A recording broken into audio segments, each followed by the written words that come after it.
ahorita, y acá la importancia de la buena historia clínica, ¿no? Ya cuando a veces me dicen papá o mamá mal informantes, familiares mal informantes, la gran pregunta es: ¿son malos informantes o los que toman la historia clínica no toman los datos que se necesitan? Ningún familiar les va a decir a ustedes lo que ustedes no preguntan, ¿ya? Y entonces, si eso, pónganlo a prueba, ¿no? Y eso hemos visto cuando ustedes comienzan a hacer las historias clínicas. Y aquí en la siguiente rotación del toque está conmigo, van a ver la experiencia que ustedes viven cuando es para un lactante, cuando es para un preescolar o cuando es para un adolescente. Para el adolescente, ustedes van a hacer una historia mixta, tanto de los datos que dan los familiares como el dato que le van a dar, que van a preguntar al adolescente. Obviamente, con características adecuadas, ¿no? Que no vamos a hablar de un adolescente con retraso mental, ¿no? Obviamente no les va a poder dar muchos datos. Pero es importante esto, ¿por qué? Porque es un problema de salud pública. Y tiene que ver mucho con la parte de salud y con la parte de educación. Si nosotros no intervenimos a estos dos niveles, vamos a persistir con muchos casos de deshidratación, pero por falta de conocimiento. Si ustedes se ponen a revisar, porque los internos, los últimos internos del año pasado y antepasado, que han estado haciendo sus tesis, ya determinaron de hacer tesis de lentes, felizmente, ¿no? Porque hacían solamente correlación, pero ahora ellos están tratando, algunos están tratando de ver qué información sacan de los centros educativos, de los centros de salud, con respecto a conocimiento. ¿Qué tanto saben las mamás de poder identificar desde antes para poder llegar al centro hospitalario? Digo al centro hospitalario porque ustedes saben muy bien que hay varios centros de diversos niveles y hay algunos que no tienen hospitalización, ¿no? Entonces, y fíjense que eso es necesario, que también cuando estemos trabajando en algunos centros sepamos que vamos a ofertar a la población y que debemos hacer más por la población. Entonces, en un hospital no todos van a llegar acá al instituto, no todos van a llegar a San Bartolomé, al Carrión, que son los hospitales grandes. Hay emergencias pediátricas que también llevan ustedes a cursos, al 2 de mayo. Es muy diferente llegar a estos hospitales, ¿no?, que llegar pues a un centro de salud nivel 1, 1.1, 1.2, 1.3, 1.4, porque los hospitales San Juan del Lurigancho y el de Puente Piedra son hospitales 2, ¿no? Entonces es muy diferente. Lo que ustedes tienen, los que van a tener en estos centros, cuando hacen este tipo de rotaciones allí, va a ser prácticamente sus ojos, sus manos, sus oídos, ¿no?, para poder hacer un buen examen al paciente. Bien, entonces, como yo les estoy mencionando, sí es cierto, es un problema de salud pública, sí. Entonces, al ser un problema de salud pública, ¿qué más me interesa saber del paciente? ¿O qué más me interesa saber de este grupo etario? ¿O hay algunas diferencias? ¿No hay diferencias? La prevalencia. Ya, la prevalencia, estado de nutrición, bien, ¿qué más? Me han dicho que te pregunte a ti, la doctora Sánchez y la doctora Verde me han dicho, pregúntenme, doctora, nosotros les hemos dicho de todo, así que la clase está hecha por ellos.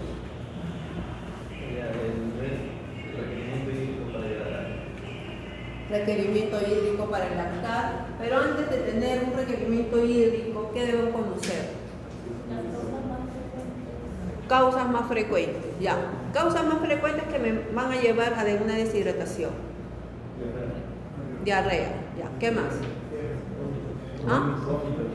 Vómitos, un paciente que vomita.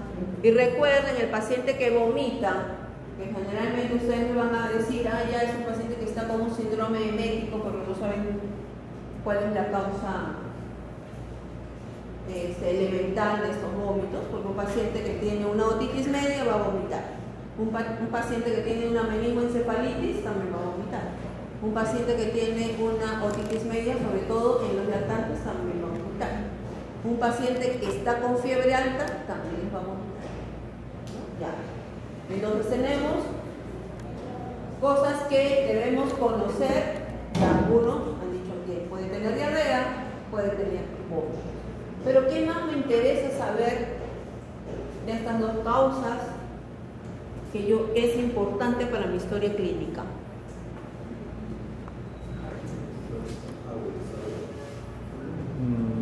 ¿La higiene, pues? Ya, porque les he escuchado que está mencionando ahí tu compañero agua, desagüe, pero hay algo más importante antes de eso. ¿Ah? Ya, los factores de riesgo que uno está, lo que he mencionado, la falta de salubridad, ¿no? Ya. Tiempo de enfermedad, bien, ¿qué más? Cantidad de veces Claro. A ver, cuando ustedes le dicen a la mamá, mi hijito viene por vómitos, ustedes, vómitos, ¿cuántos? ¿Cuántos al día? Características, volumen aproximado. ¿Ya? Entonces, tanto para los vómitos como para las diarreas, sus siguientes preguntas son con estos datos: número de veces, volumen y características. Es muy diferente que me digas una deposición acuosa que me diga que es una deposición con vómito sanguíneo. Porque en la acuosa yo voy a solamente estar pensando en enterotoxinas, ¿no? Entonces, ¿quiénes tienen enterotoxinas? Virus, algunas bacterias. Y sobre todo es importante el tiempo que transcurre, porque si estamos en una epidemia de cólera que hemos tenido nosotros en algún tiempo acá en el Perú, se nos deshidratan rápido. La ventaja ahora, que también es importante, por eso que en la historia clínica ustedes pregunten el tipo de vacunación, porque antes por rotavirus también se nos morían los chicos, se deshidrataban severamente y se morían. Entonces, alguno de ustedes ha estado mencionando que es importante porque voy a poder prevenir.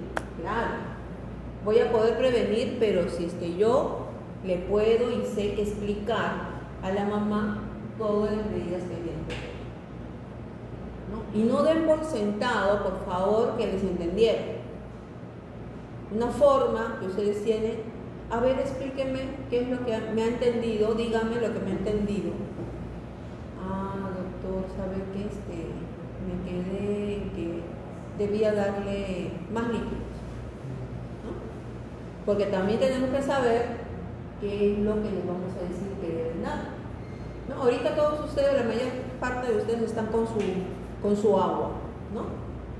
No solamente con agua pura, ¿no? Pero ahorita felizmente no está haciendo mucho, excepto, ya saben quién, que está con su shake, pero que está recibiendo ahí calorías, ¿no? Está recibiendo calorías, glucosa, etc, etc. Pero los demás están solamente con agua pura, ¿no? Y si hay mucho calor, no tan solo perdemos agua. Y si estamos teniendo vómitos, no tan solo perdemos agua, ¿no? Entonces es importante también cuando las mamás le dicen, sí, es muy diferente que me digan que está haciendo 10 deposiciones, ¿no? A que me digan que está haciendo 5 deposiciones.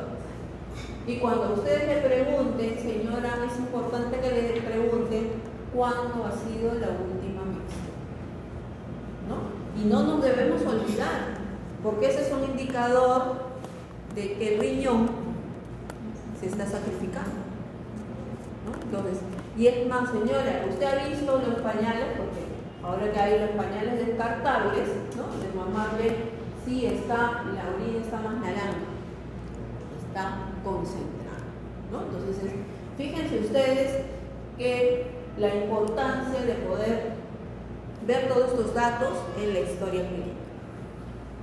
Y a lo que yo me refería también es que es importante tener una diferenciación, porque ante quién estoy. Estoy ante un lactante, proporción de agua es mayor que si es un niño o si es un adolescente, ¿no? Entonces eso es importante. Cuanto más pequeño, más cuidado debo tener. Si es menor de un año, más cuidado. Si es mayor de un año, también debo tener cuidado, pero tengo mis fases que todavía voy a poder tener un poco de tiempo para poder actuar, ¿ya? Pero en el más pequeñito tengo que tener mucho mayor cuidado en darle las indicaciones.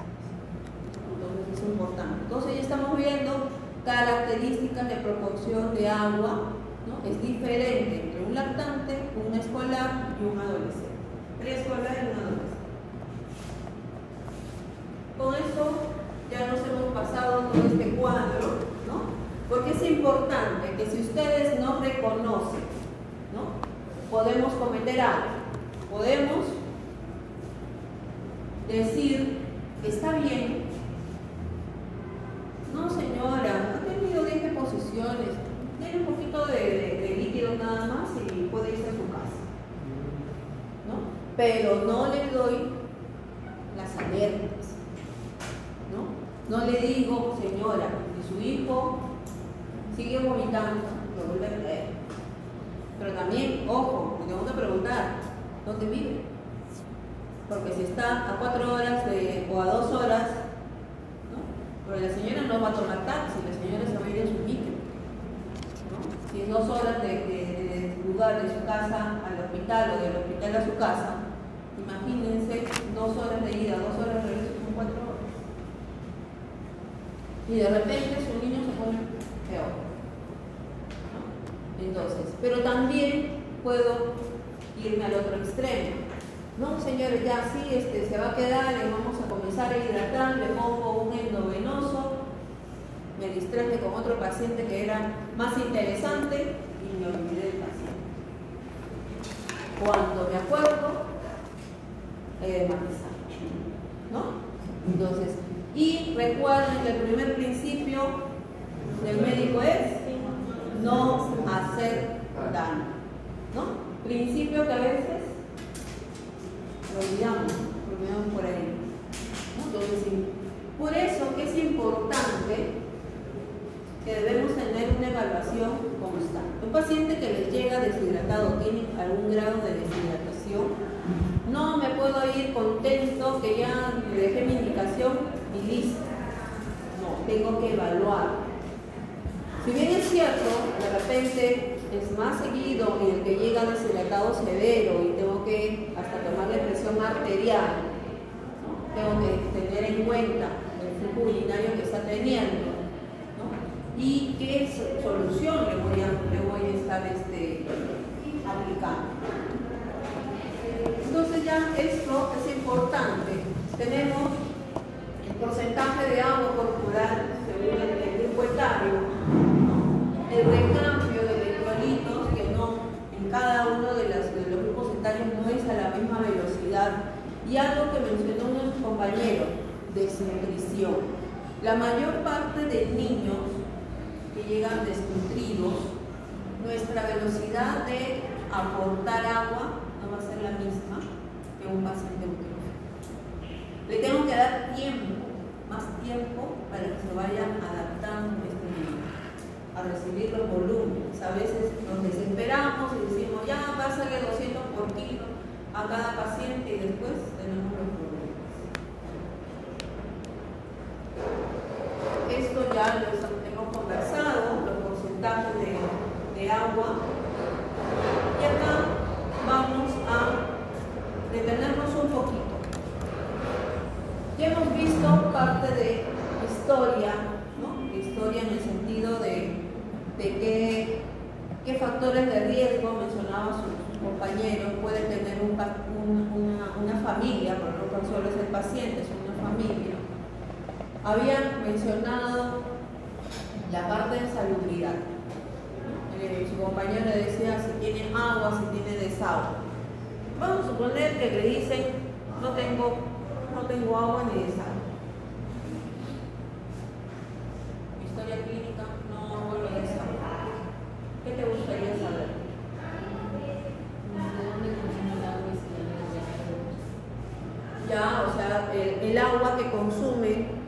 qué tipo, si cada cuánto tiempo le traen el agua o compra el agua, ¿no?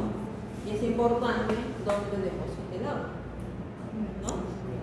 Dónde la almacena, si son en bidones, si son en tanques de cemento, y lo otro es cada cuánto tiempo limpia el tanque. ¿Y cómo limpiaría el tanque de agua? ¿Cómo indicarías a la mamá que limpiar el tanque de agua?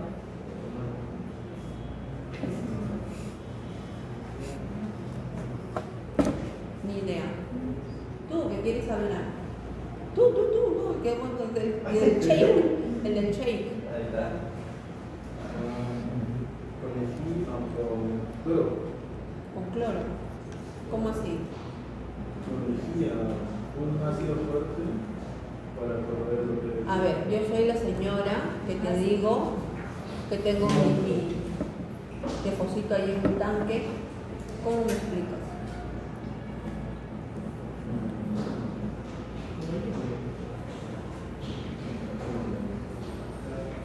Él está haciendo la propaganda Clorox, ¿no? Lejía Clorox.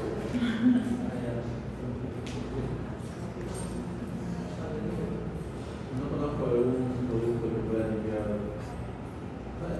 No sé cómo es la limpieza.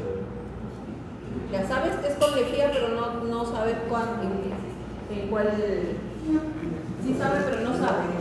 No sé el producto exacto, pero sé que se debe limpiar. A ver, sabe que se debe limpiar. Ya, vamos por un principio. Se debe limpiar. ¿Ok? Ahora el asunto es con qué, ¿no? ¿Con qué y cómo? ¿No? ¿Qué dices?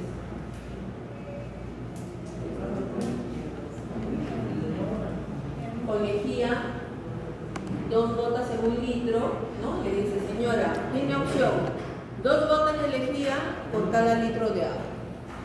Pueden usar 10 litros de agua, 20 gotas de lejía.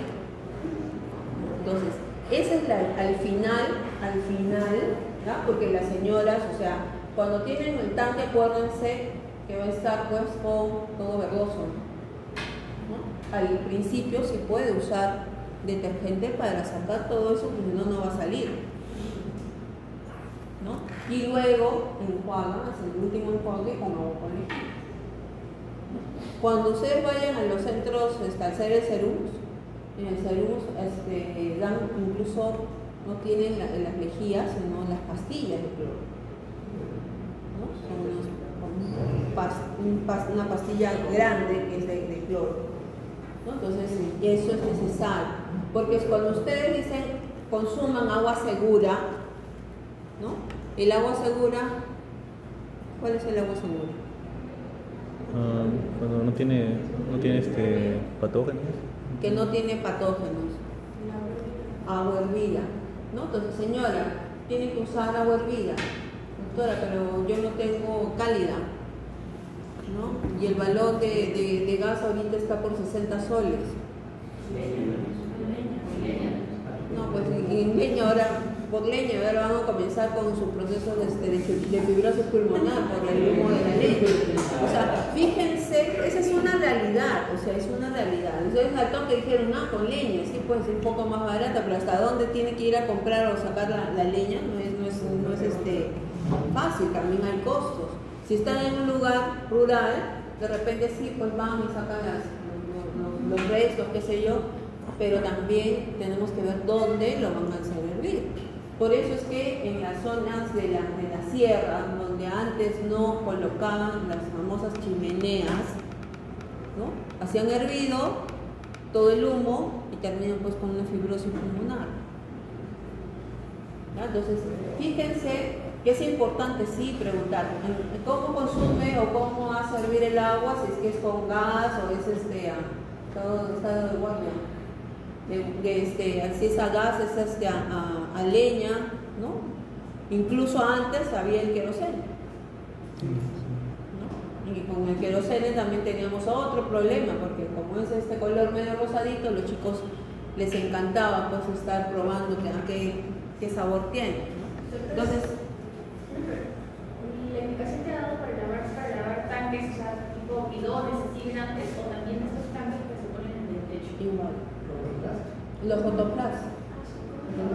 Claro, lo que pasa es que incluso hay formas, ¿no? Y antes realmente se perdía todo el agua porque son 100 litros, ¿no? O 200 litros dependiendo, porque necesitas vaciar todo, ¿no? Porque lo otro es, o sea, aún hay otras formas donde comienzas a sacar toda la tierra, porque todo el agua que viene a través de los ductos realmente finalmente tiene un montón de tierra, ¿no? Pero haces la limpieza de esa tierra, pero eso no es agua para consumo, porque están con todo, incluso yo que también tengo en casa un tanque, lo hacemos así, tenemos que vaciar el tanque, ¿no? Usar el agua para algunas otras regar plantas, qué sé yo, regar el jardín de afuera, ¿no? Pero a las finales tenemos que lavar totalmente el tanque. Claro que eso se debería hacer, se supone que cada 3 meses, ¿no?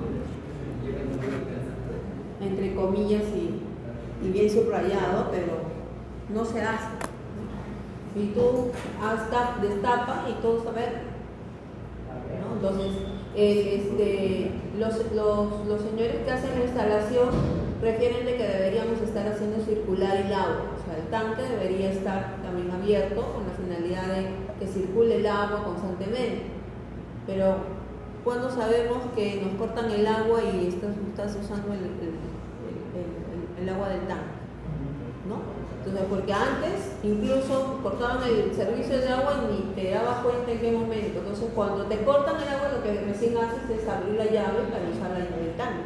Por eso es que el agua del tanque prácticamente está estancada con, imagínense, rayos del sol, calor y todos los gérmenes que comienzan ahí a generarse, ¿no? Eso es cierto.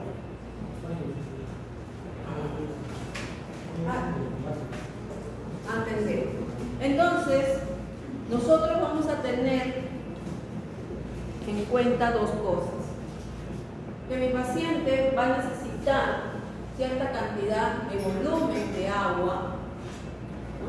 Como requerimiento básico. Aquí todos nosotros no estamos ni con fiebre, no estamos enfermos, porque cuando estás enfermo hay cambios metabólicos, entonces estás teniendo mayores requerimientos para combatir la enfermedad. Tenemos 2 opciones: mayores de 10 kilos con la fórmula de Holiday Sigat, que me dice primero 10 kilos por 100, segundos 10, 50 y de ahí en adelante 20 por kilo, ¿no? Entonces, de esa manera, ustedes están, la mayor parte están yendo a hospitalización, ¿verdad? ¿Sí? Ya. Entonces, y esto ustedes lo pueden poner en práctica. Día de mañana venga su paciente, la hojita de balance hídrico, ¿no? Y a ver cuánto ha ingresado su paciente. Y de pasada, ¿con qué peso está su paciente? Vamos a suponer que tu paciente está con 24 kilos. ¿Cuánto debió recibir de volumen?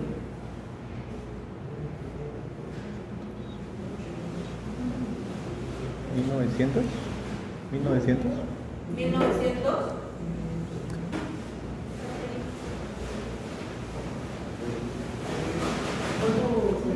24 kilos. 1580. 10 primeros, 1000, segundos, 500 y 4 por 20, 80. 1580. Entonces, si tu paciente, por ejemplo, tú le habías dejado, o mejor dicho, vas a hacer tu balance y está con 2000, ¿no? 2000. ¿Ya? No. Un momentito, todavía no puedes decir sobre el grado. ¿Ya? Entonces, está 24 kilos y hay otra fórmula que ahí dice uso de método de área con superficie corporal. Para mayores de 10 kilos, yo lo que voy a sacar es cuánto es la superficie corporal que tiene mi paciente. 24, que es el peso que les he mencionado, mencionado por 4 más 7 sobre 24 más 90. ¿Ya? Entonces, sacan la cuenta y ahí van a tener la superficie corporal. ¿Ya? Entonces, habiendo sacado la superficie corporal, yo tengo la opción, como basal, de 1500 a 2000 por metro cuadrado. Entonces, si mi paciente, yo le veo en su balance 2000, ¿no?, de ingresos, lo voy a dividir entre la superficie corporal y ahí me va a salir un total. ¿Ya? Entonces, de esa manera puedo saber, por Holiday Cigar ha recibido mucho, por metro cuadrado de superficie corporal también me recibió mucho y tengo que revisar qué indiqué. ¿Ya? Entonces, corresponde a lo que yo he dejado como mi RP, o es que en el transcurso del día el paciente presentó alguna pérdida extraordinaria y alguien me indicó más. Entonces, fíjense la importancia de analizar el balance hídrico, porque en muchas ocasiones ustedes hacen ingresos, pérdidas medibles, pérdidas insensibles, restan, suman y burlan, ¿no? Pero acá se trata de analizar. ¿Está lo que yo le indiqué? Buenas noches. ¿Está lo que yo le he indicado? ¿Está lo que requiere mi paciente? O de repente le sale, finalmente le sale que está recibiendo como 3.500 por metro cuadrado de superficie corporal. Y eso es exagerado, ¿no? No más allá de 2.500 por metro cuadrado de superficie corporal y no más allá de 200 por kilo de peso. Porque tenemos dos opciones, los mayores de 10 kilos y los menores de 10 kilos, ¿no? Entonces, de esa manera, nosotros vamos a sacar cuánto está recibiendo de agua el paciente. Y por otro lado, sí tenemos que ver si es que el aporte de electrolitos está siendo el adecuado o no. Entonces, se supone que debería recibir por cada 100 mililitros de agua 3 de sodio, 2 de potasio. Y en el caso de los por metro cuadrado, de 30 a 50 miliequivalentes por metro cuadrado y de potasio de 20 a 40. Recuerden que nosotros estamos hablando aquí de paciente que no tiene ninguna patología de fondo, porque si estamos hablando de un cardiópata, estamos hablando de un paciente con síndrome nefrótico, es muy diferente, porque los cardiópatas y el síndrome nefrótico muchas veces pueden tener que hacer restricción de agua, ¿no? Entonces, por más deshidratado que esté, tengo que hacer mi balance mucho más exhaustivo. Mencionaban ustedes que debíamos identificar si el paciente estaba deshidratado, si estaba deshidratado leve, estaba deshidratado moderado, si estaba deshidratado severo. ¿Qué voy a evidenciar en el paciente para decir que está deshidratado? Según los signos clínicos, por ejemplo, la deshidratación severa produce signos de pie positivo, estado de conciencia. Estado de conciencia. A él le he preguntado, no te distraigas, sigue diciéndome, no les hagas caso. Me has dicho signo de pliegue, estado de conciencia, ojos hundidos, piel y mucosa oral seca. Tú que recién has llegado, ¿qué signos de deshidratación podrías?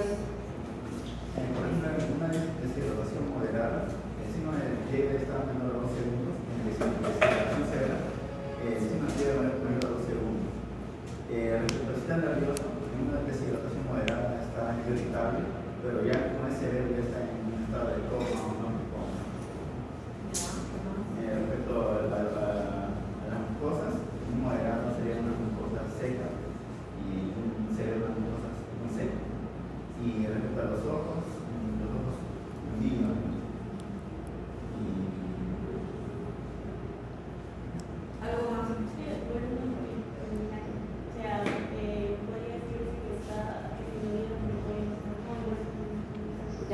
vas a tener un dato indirecto. Un impulso más suave, tener impulso radial supervaluar.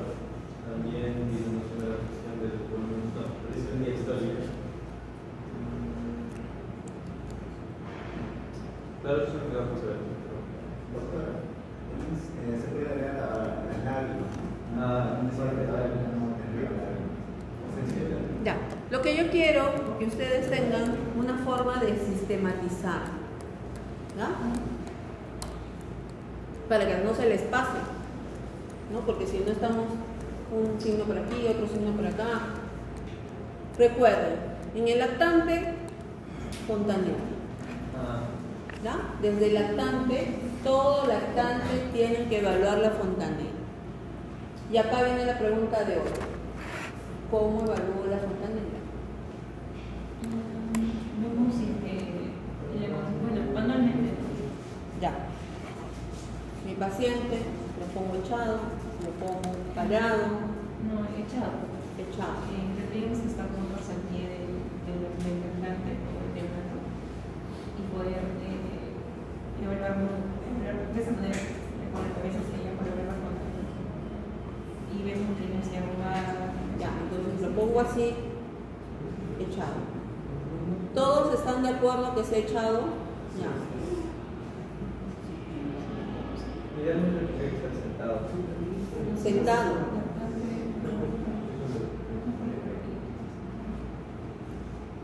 ¿Tú lo colocas sentado?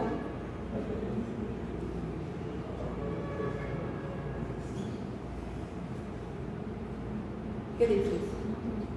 Opine, no se queden con las dudas. Como que sentado, ¿no? Sentado. Sí, como un poco echado. Echado. No, sentado, sentado. Sentado, sentado. Podría evaluarse en ambos. En ambos. ¿Qué dices?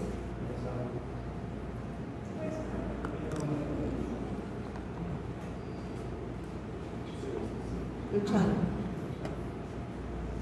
Tú. Echado. Tú. Echado. No, sentado dijiste.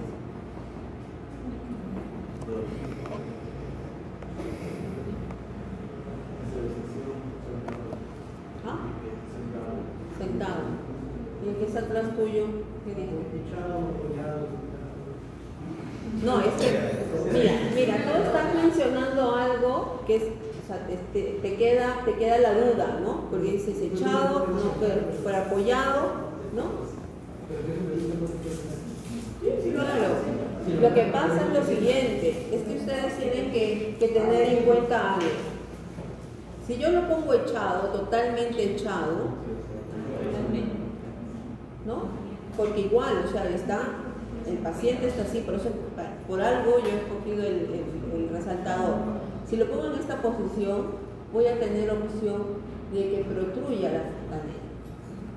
Si yo lo pongo sentado, porque esa es la posición donde, como va a estar la cabeza, acción de gravedad, presión de gravedad, entonces tiene que estar semi-sentado. ¿Ya? Por eso que su compañero no sabía cómo decir que apoyado, que ni sentado ni echado, pero apoyado, ¿no?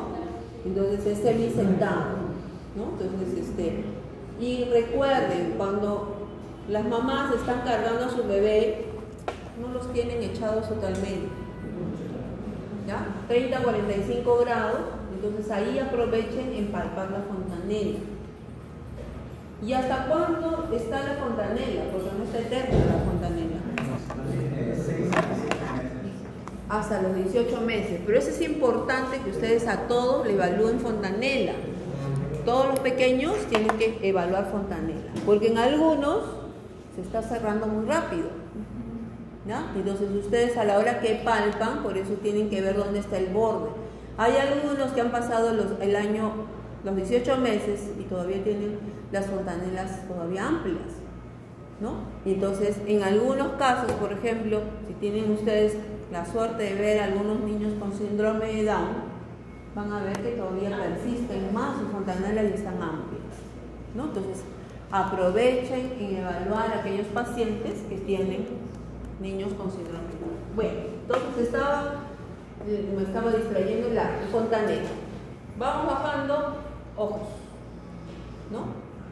Antes de ustedes decir, tiene ojos hundidos, pregunten a la mamá, señora, ¿usted ve a su hijo algo diferente en sus ojos? Pero no vaya a ser que el papá pues tenga, ¿no? Ojos, normalmente ojos hundidos y el niño se parece al papá, ¿no? Y ustedes están diciendo, no, está con ojos hundidos.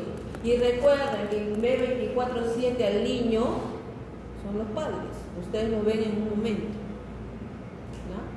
Entonces, ¿cómo están sus ojos? No, doctora, sus ojos están hundidos, lo veo muy demacrado, ¿no? El hecho de poner demacrado los mamás es cuando están pues todos ojerosos, ¿no? Todos mal, ¿no? Luego, vean, si es que llora, si llora con lágrimas o escasas lágrimas. Y no se olviden, si ustedes se ven, cada uno de ustedes, ven a sus compañeros, ¿no? Excepto los que estamos con lentes, el brillo corneal debemos evidenciar, ¿no? Cuando el brillo corneal está disminuido o no vemos un brillo, sino lo vemos todo opaco, también es un signo de deshidratación, sobre todo hipernatrémica, ¿no? Entonces, estamos hablando de los niños que obviamente ustedes van a evaluar, lactantes, preescolares, ¿no? Escolares, entonces es importante. El niño desnutrido, normalmente no hay grasita para sostener ojo, entonces siempre va a estar con los ojos hundidos. Por eso no vamos a esperar que revierta este signo en el caso de los niños desnutridos. Luego vamos bajando, mucosa, ¿no? La mucosa.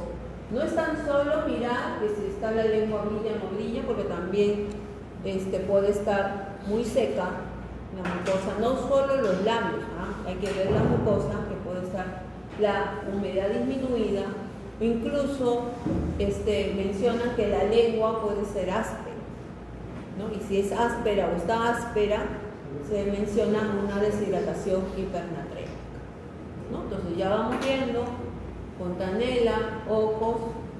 Y por si acaso en los ojos, cuando hablemos de llanto con lágrimas o sin lágrimas, llanto con lágrimas, mejor dicho, llanto sin lágrimas, si tienen un niño de 2, 3 años, nosotros tenemos que saber si es que está haciendo la mañitis aguditis o realmente está enfermo el niño, ¿no? Porque hay unos niños que están y no sale ni una lágrima, ¿no?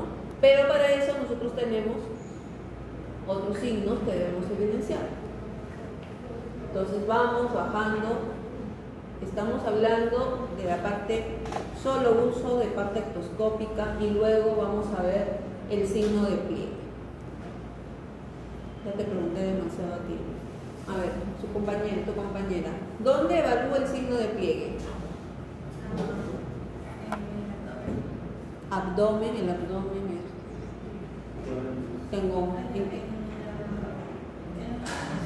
en los flancos. Chicas.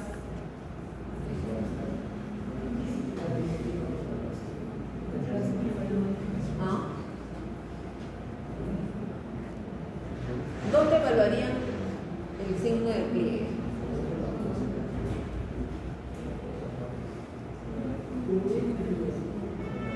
Fíjense, ustedes lo primero que me han dicho es signo de pliegue, ¿no? Vamos a evaluar signo de pliegue. Tu compañero está bromeando con el otro compañero y le va a hacer signo de pliegue en sus cachetes, ¿viste? Sí, hasta acá yo tengo escucho todo, así que... A ver, ¿dónde? Dorso de mano.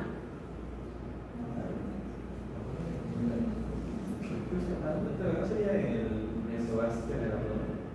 Mesogastro, mire que estamos hablando de un área bien amplia, ¿no? No te voy a dejar.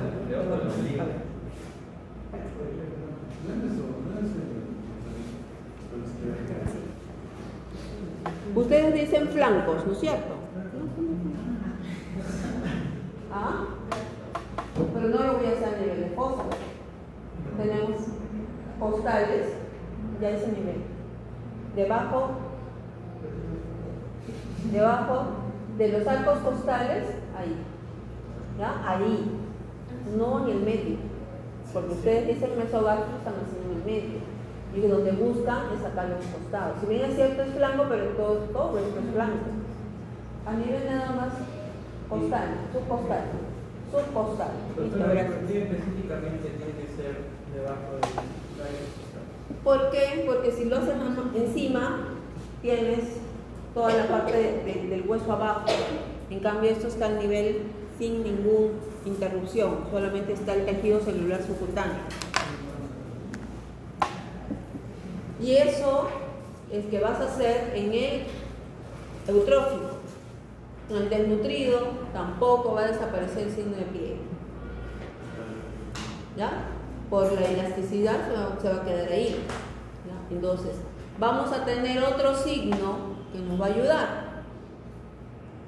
Cuando su compañera decía, vamos a ver la micción, ¿no? Eso, si mejora la micción, nos dice que el paciente está mejor hidratado. En un desnutrido, eso es lo único que nos vamos a basar. Llenado capilar, me dijeron llenado capilar. ¿Dónde veo el llenado capilar? ¿Ah? A ver, él dice pulpejo de dedo, ¿eh? Porque así ha mencionado, pulpejo de dedo. Tú dices, ¿ah? Lecho unguial, se llama lecho unguial. ¿Ya ven? Tenemos que aprender nosotros también los términos. No es un pulpejo de lecho unguial. ¿En qué otro lugar? No es dependiendo de la edad. Si es que es un lactante, se debería hacer en año. Si es un más grandecito, se le tiene que hacer en el lecho unguial. Claro, lo que pasa es que has dado una buena observación. Realmente el llenado capilar lo tenemos que ver en las zonas más distantes, ¿no? Y donde vamos a objetivar mejor en los lactantes es a nivel del talón. Entonces, y tenemos que presionar y ver 1, 2, si no 1, 2 y 3, ¿no? El llenado capilar. Normalmente cuando ustedes o los niños están con fiebre, lo primero que va a haber es afectación distal, ¿no? Entonces cuando están deshidratados, lo que va a preferir es toda la parte de circulación se va a ir a la parte central, va a ir cerebro, se va a ir al hígado, ¿no? Y toda la parte periférica se va a quedar sin parte de circulación. Por eso es que ahí se ve la afectación, ¿no? Bien. Entonces, luego vamos a ver la parte del sensorio, ¿no? ¿Y por qué he dejado al final lo del sensorio? Porque a veces vamos a tener un paciente que está solamente irritable y los otros signos están más severos. O voy a ver un paciente que está de repente muy somnoliento y sus otros signos están para moderar. ¿Ya? No existe una correlación directamente proporcional, mayor compromiso también, mayor deshidratación, mayor compromiso a nivel neurológico. Es lo único que es diferente. Porque recuerden ustedes, si un niño estuvo acá hablando de un preescolar, estuvo con diarrea durante toda la noche, cuando llega la emergencia, va a llegar, lo primero que se va a hacer es dormir, ¿no? Y eso no implica de que está más comprometido sensorialmente, sino que no durante toda la noche, le ponen su endovenoso y rico, pues, ¿no? Tranquilo, porque ya no siente ningún retortijón, nada, y ya está hidratándose, ¿no? Entonces, pero es cierto, va a depender también, a veces tenemos que evaluar y identificar qué tipo de paciente y qué es lo que le voy a aportar a cada paciente. Entonces, aquí se les está mencionando que yo voy a evidenciar alteraciones o porcentaje de alteración del peso del paciente dependiendo su grado de deshidratación. Entonces, en la historia, si tiene pérdidas pero la mamá no evidencia ningún signo.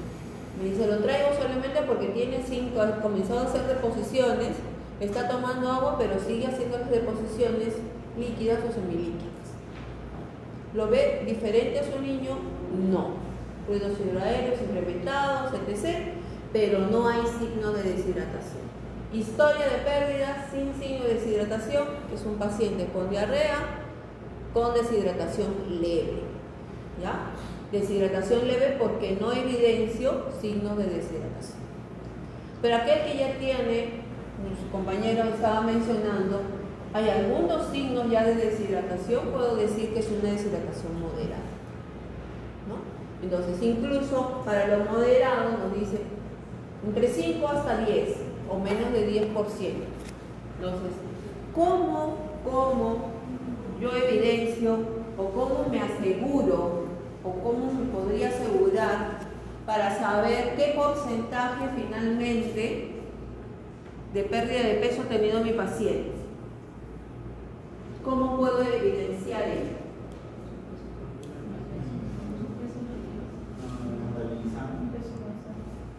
Su peso de inicio, su peso habitual, ¿no? Cuanto más grandecitos son, es más fácil, ¿no? Su peso habitual y el peso con el que llega, ¿no? Entonces, pero algunas mamás le van a decir, no sé cuánto pesaba.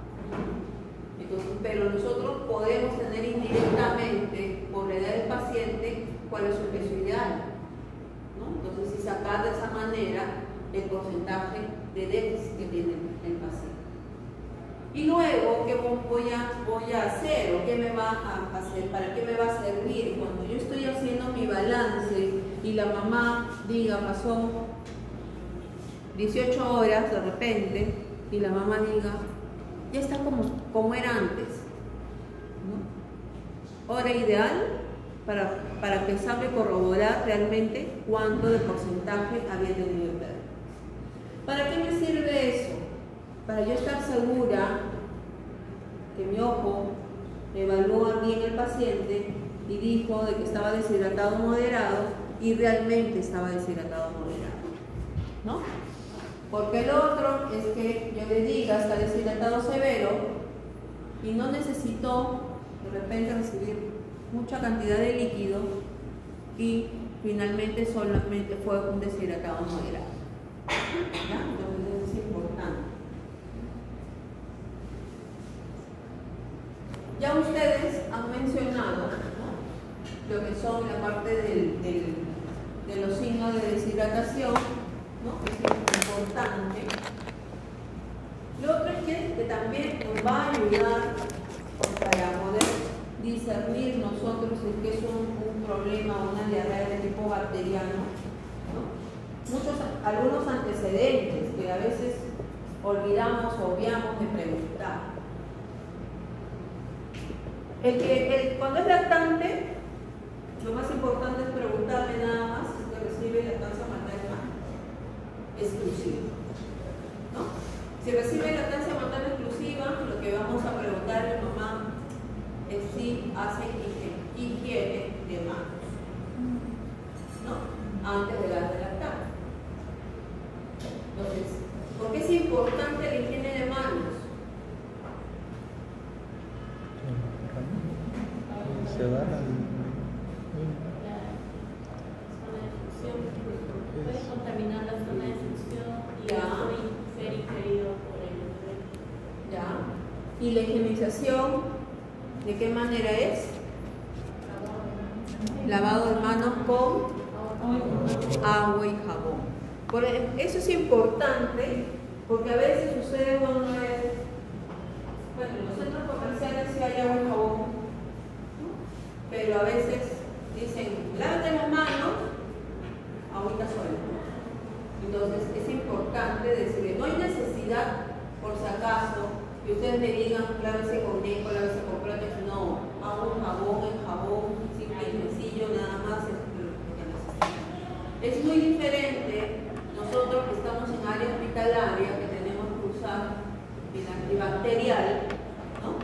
El antibacterial que nos destroza las manos, pero ¿qué vamos a hacer, no? Porque estamos en área hospitalaria. porque estamos en contacto con gérmenes también calados. Para nosotros sí tenemos que saber los 5 momentos de hacernos el lavado de manos y tenemos que saber todos los pasos del lavado de manos. La mamá no le vamos a decir, ¿sabe qué? Hagas así, pero sí con agua y jabón, ¿no? Que sea con agua y jabón. Bien, entonces es importante tener todo en cuenta de esto. Y dependiendo del estado de hidratación que me llegue el paciente, yo voy a definir qué es lo que voy a indicar. Realmente existe un consenso, ¿no?, que fue realizado por el Ministerio con la finalidad de ver en plan A, plan B, plan C. Es cierto que en algunas instituciones, tipo el Instituto de San Borja, donde ellos han sacado su propia guía de aplicación, de tratamiento de la deshidratación. Pero lo que nos dice, y es importante, dice plan A. ¿Qué significa plan A? ¿Alguno tiene una idea? Creo que se explica por el científico. Ya, pero ¿qué significa estar en plan A? En la casa. Ya, es una deshidratación leve, es un enfoque preventivo. Y ahí ese enfoque preventivo, ¿qué significa? Que no evolucione a una deshidratación en la cual no tenga que prevenir, no tenga que tratar. Ya, ¿y qué es lo que le voy a indicar a la mamá? Eso es lo más importante. Le dé cierta cantidad de volumen en cada mojito y cierta cantidad de volumen en cada Ya, entonces lo que tengo que evitar es que se siga deshidratando, ¿no? Por lo tanto, le voy a reponer volumen a volumen. Si a la señora le parece que ha perdido una onza de vómitos o una onza de diarrea, le tengo que dar ese mismo volumen para evitar que siga la progresión de la deshidratación. Pero lo importante es qué tipo de líquidos le voy a decir que tome.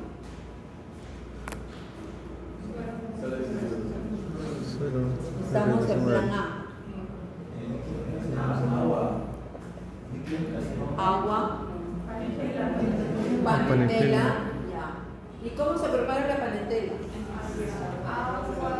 Se hierve el arroz y zanahoria.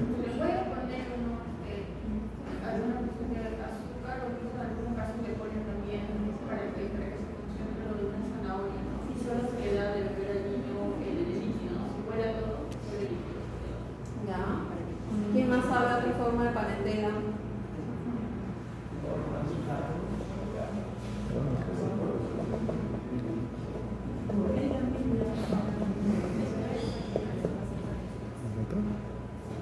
¿Hay otra forma?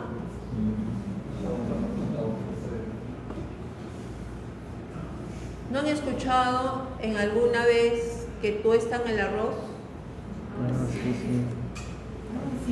¿Ya? Entonces por eso les digo formas, ¿no? Porque a veces lo que va a predominar es lo que las abuelitas o las bisabuelitas, porque ya ustedes acostumbran o han enseñado, ¿no? Y hay otra forma que se llama el cocimiento de arroz, que es muy diferente, ¿no? Entonces, el cocimiento o la panetela clásica, antigua, tostaban el arroz, luego de tostar el arroz colocaban agua para que se sancoche ese arroz, ¿no? Y le colocaban también la famosa zanahoria, ¿no? Entonces, dependiendo, algunas personas, dependiendo en qué momento le daban, le echaban azúcar o le echaban sal, ¿no? Entonces, realmente la otra es sin tostar el arroz, ¿no? Que hacen hervir y al final algunos le echan azúcar y otros le echan la sal. Pero el famoso cocimiento de arroz sí tiene sus medidas exactas. 3 cucharadas de arroz, 3. Se lava sin estrujar el arroz, ¿ya? Y eso se coloca en 1 litro de agua para que se remueva. ¿Con qué finalidad? Que se hidrate el arroz y se comienza a hinchar un poco, y luego con esa agua que se dejó remojando se hace hervir. Se hierve hasta que reviente el arroz, y luego ahí sí se estruja, se pasa por un colador, y ahí lo que va a salir es un agua lechosa. Y esa agua lechosa es la que se da a tomar al paciente. Favorable para los pacientes, sobre todo que están con lactancia materna exclusiva y que la cantidad de leche que produce la mamá no supera las pérdidas que está teniendo con las diarreas. Entonces, como extra, se le da este cocimiento de arroz, ¿no? Entonces, lo ideal es que no se cambie, ¿no? Porque en algunos dicen, no, hay que cambiarle la leche, mamá, no le dé leche y dale leche sin lactosa. Fatal es. No se hace eso, tampoco se le da leche de soya, ¿no? Porque algunos han acostumbrado, no, dale leche de soya, eso ya le va a pasar todo. Tampoco, ¿no? Entonces es importante. Entonces, y lo importante también, porque podemos tener niños preescolares y escolares, no dar bebidas tipo gaseosas, tipo el famoso Gatorade, porque tiene mucho azúcar, ¿no? Y tampoco se puede dar el agua de gelatina, ¿no? El agua de gelatina. Y ese suelo útiles que son las medidas. Ya, lo que pasa es que las sales de rehidratación comerciales, ¿ya? Esas sí tienen una cantidad de sodio y glucosa adecuada, ¿ya? Pero el resto, o sea, lo que pasa es que ustedes van a escuchar a las mamás, a las abuelitas, algunos, no, pero dale su Coca-Cola. Y antes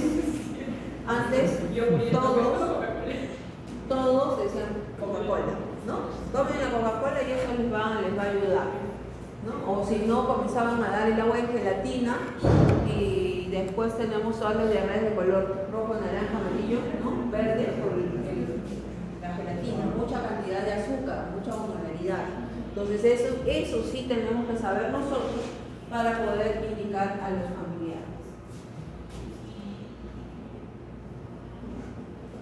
Entonces es importante que nosotros distingamos, ¿no? Aproximadamente qué es lo que está pasando con el paciente, ¿no? Entonces, si tengo predominio de pérdida solamente de agua, podré tener una deshidratación hipertónica. Si tengo entre agua y sodio una isotónica, pero si tengo más pérdida de sodio, voy a tener una deshidratación hipotónica.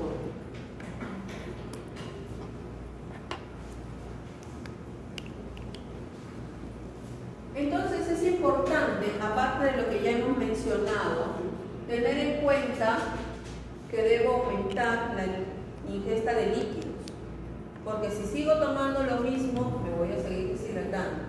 Continuar con la alimentación, ¿no? Entonces a veces es poco aceptado, ¿no? Porque las mamás dicen, pero mi niño no quiere comer. No le va a comer la misma cantidad que le comía antes, pero usted le debe ofertar, ¿no? El organismo, por sí mismo, lo que hace es ahorrar energía, ¿no? Entonces, por eso es que el niño no quiere comer cuando está enfermo o está con las diarreas. ¿Por qué ahorra energía? Porque dice, más voy a gastar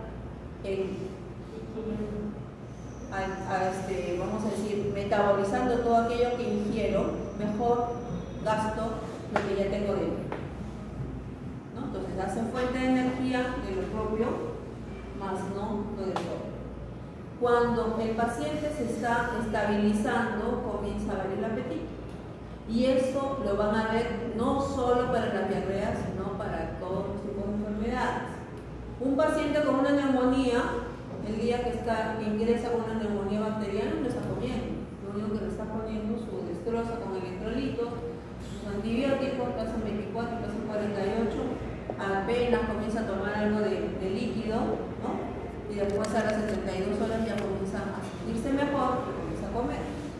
Un paciente con una infección urinaria, lo mismo.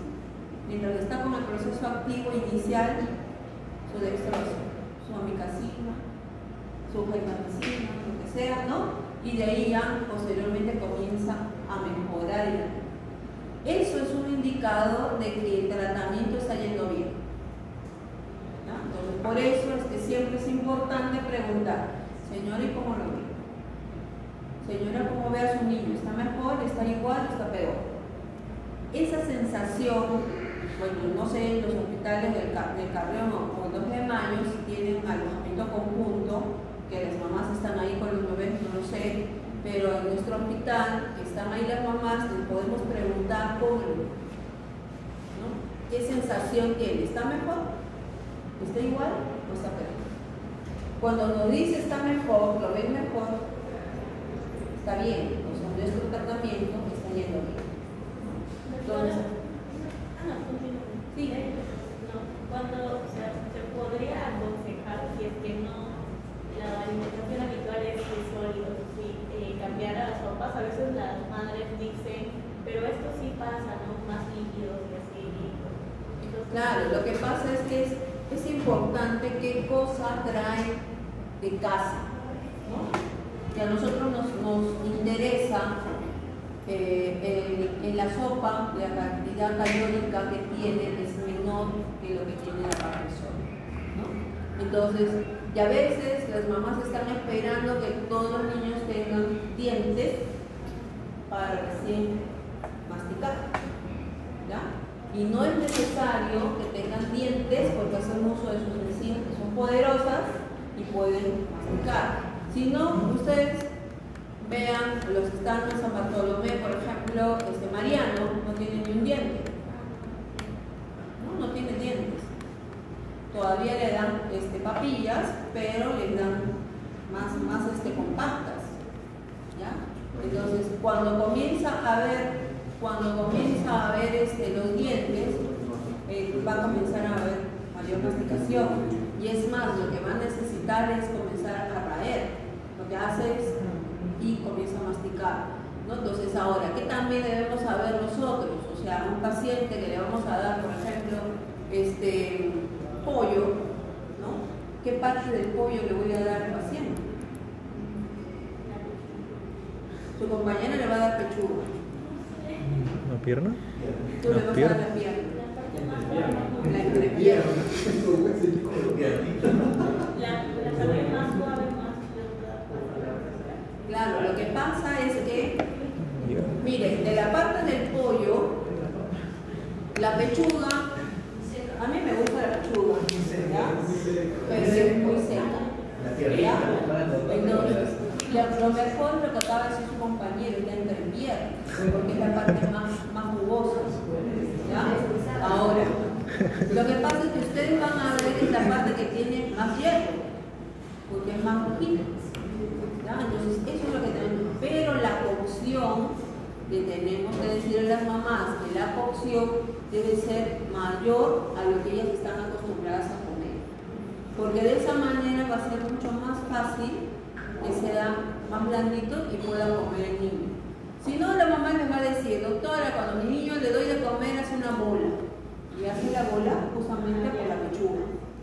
¿Ya? Entonces hace una bola, no pasa, hace bola, porque se hace así, más duro, ¿ya? Entonces igual para la carne de res, ¿no? La carne de res dice, no, doctora, le doy carne molida, pero tendrás pues que hacer una carne molida nadie, no vamos a tener, todas las mamás no le van a decir, pues haremos carne molida de bistec, ¿no? De lobacino, de tapa, ¿no? Donde es todo más suavecito, ¿no? De cadera, ¿no? Pues no le va a decir porque es más costoso, ¿no? Pero es más fácil o más blandito, por ejemplo, entre carne de res es más blandito la carne de pescado, ¿no? Pero tenemos también reparo en comenzar a darle el pescado porque deben pasar más de los 8 meses para recién comenzar a dar el pescado, ¿no? Porque si no, algunos hacen unas alergias, entonces tenemos que dejar de lado un poco el pescado. Y es más, o sea, el pescado que deberían consumir es el pescado de carne pura, no de carne blanca. A mí me gusta de carne blanca, ¿ya? Pero es así, pues, ¿no? O sea, entonces, es cierto, tiene más omegas, ¿no? Porque es lo más oscurito, pero cae un poco más pesado a los adultos, pero a los niños, bueno, también hay que ver. Es importante porque eso es necesario, ¿no? Y también lo otro es que enseñemos a reconocer los signos de deshidratación, ¿no? Entonces, lo otro es para evitar futuros cuadros, ¿no? Entonces, nos interesa saber, señora, usted cómo hace, cómo es la parte de su casa, hace limpieza, usa lejía, no usa lejía para desinfectar no tan solo los recipientes, sino también todas las áreas.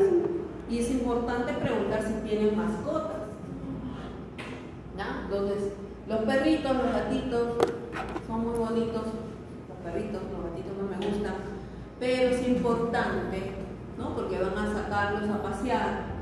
Después, cuando ustedes, en la época de la pandemia, todo el mundo se cambiaba los zapatos antes de ingresar a la casa. Ahora, nada. No, doctora, mi perrito está en la azotea. Sí, pues, pero caminas con los zapatos que estás en tu casa, te subes a la azotea, le das de comer, limpias todo lo que han hecho tus perritos en la azotea y luego pasas con tus propios zapatos a toda la casa, ¿no? Entonces, contaminamos todo con todo lo que hay, habido y no habido. Por eso que es importante también que preguntemos si es que no tan solo hay perritos y gatitos, loros, ¿no? Los loros, porque también van a traernos enfermedades y crían pollitos, gallinas, ¿no? Y las palomas, ¿no?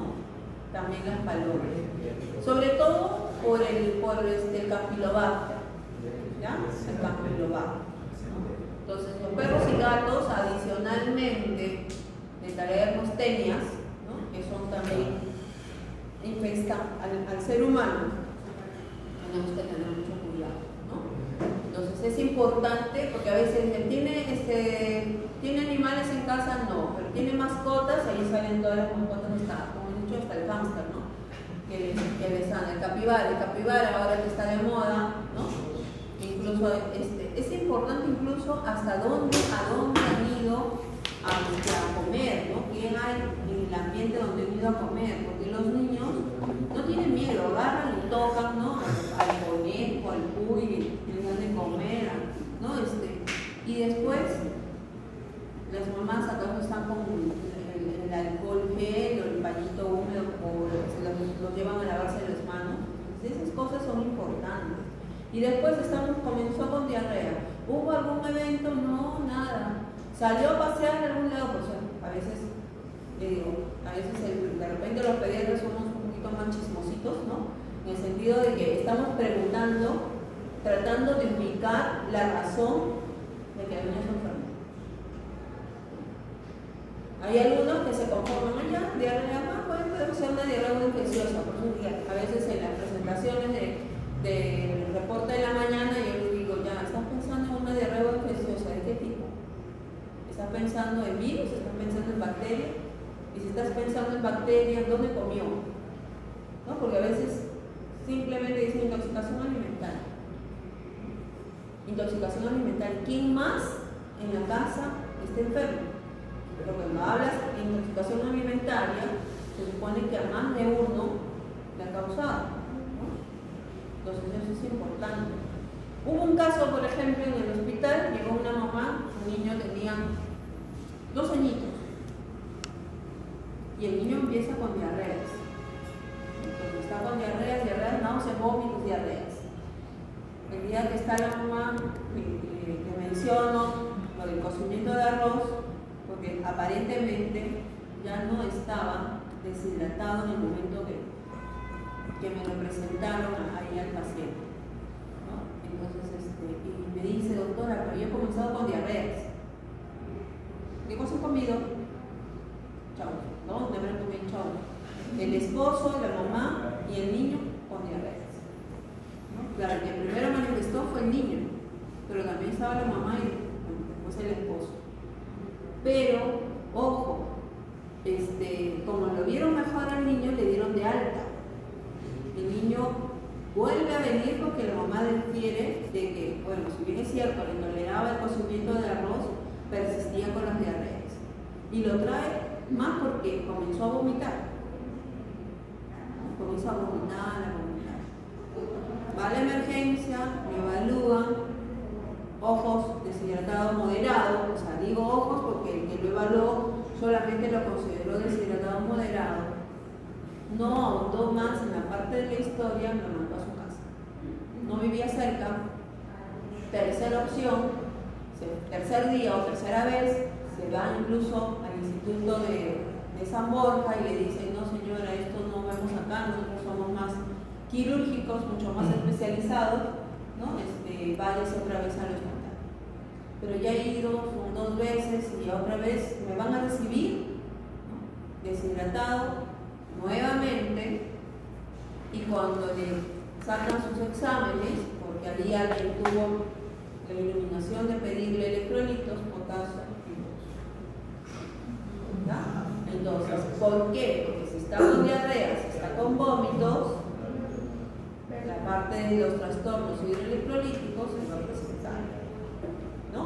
Entonces, por eso es importante que cuando les digan, ha presentado vómitos, ha presentado diarreas, número de veces, cantidad aproximada, porque eso nos va a dar una idea de qué tantas pérdidas ha tenido. Y lo importante es luego, señora, ¿y con qué le he estado reponiendo? No me recibía nada. Ah, alerta, ¿no? Ahí alerta, no le recibe nada, entonces está con mayor signo de deshidratación de lo que estuvo antes. Entonces, si paciente que no tolera, tiene que recibir tratamiento endógenos, ¿no? Entonces es importante porque acá, si nosotros sabemos que la mamá vive muy lejos, está nerviosa porque es una mamá primeriza, no la voy a mandar a su casa, ¿no? La tendré en conservación, ¿no? Le daremos más énfasis en la parte educativa y luego ya cuando esté más confiada se puede ir a su casa, ¿no? En algunas ocasiones cuando nosotros hemos tenido pacientes que les hemos indicado lo siguiente, que es el plan, depende del plan B, cuando ya están con algo de deshidratación, entonces vemos que le vamos a dar incluso lo otro es los líquidos inadecuados, que son las gaseosas o los procesados, ¿no? Y lo importante es que cuando vamos a dar, podemos indicar, o nos dice, doctora, ¿que le puedo comprar sales de rehidratación o le puedo dar sales de rehidratación? Sí, ¿no? Pero cada vez cuánto le va a dar. Y acá lo importante en el tratamiento es dar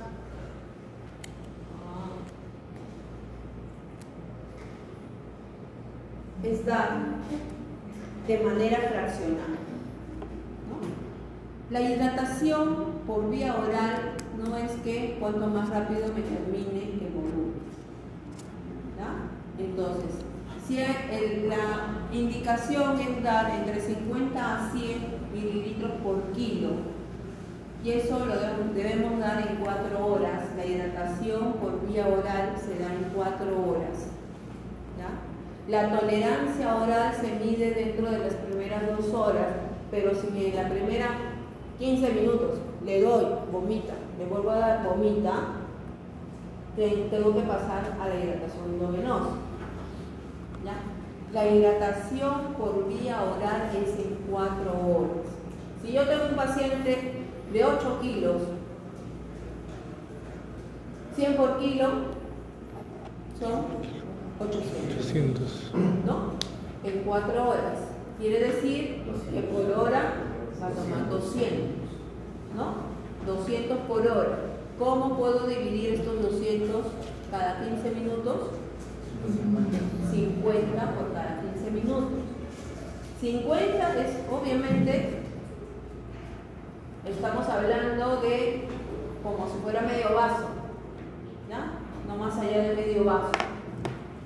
Entonces quiere decir cucharaditas, dar por cucharaditas, 2, 3 cucharaditas, descansa 5 minutos.